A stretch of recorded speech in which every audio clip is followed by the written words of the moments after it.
Kocha mkuu wa Azam Football Club Florent Ibenge amesema ushindi waliopata dhidi ya Yanga katika hatua ya nusu fainali ya kombe la shirikisho la CRDB haujaweka mwisho wa ushindani kati ya timu hizo mbili, kwani bado wanakutana tena katika mchezo muhimu wa ligi kuu Tanzania bara. Azam ilifanikiwa kutinga fainali ya michuano hiyo baada ya kuibuka na ushindi wa mabao 3-2 dhidi ya Yanga katika mchezo wa kusisimua uliochezwa uwanja wa CCM Kirumba uliopo jijini Mwanza.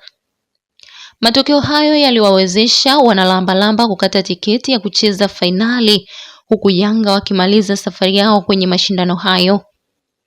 Ibenge amesema kikosi chake hakina muda wa kusherehekea ushindi huo kwa muda mrefu, kwani tayari kimehamishia nguvu na umakini wake kwenye mchezo ujao wa ligi kuu dhidi ya wapinzani hao.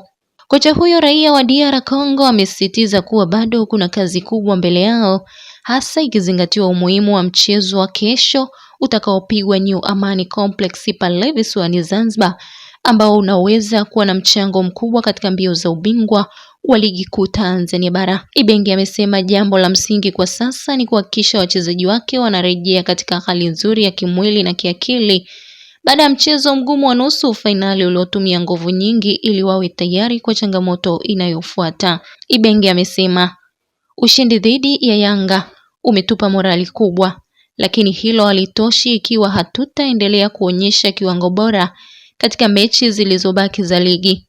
Kila mchezo uliosalia una uzito wake katika kuamua hatima ya msimu huu.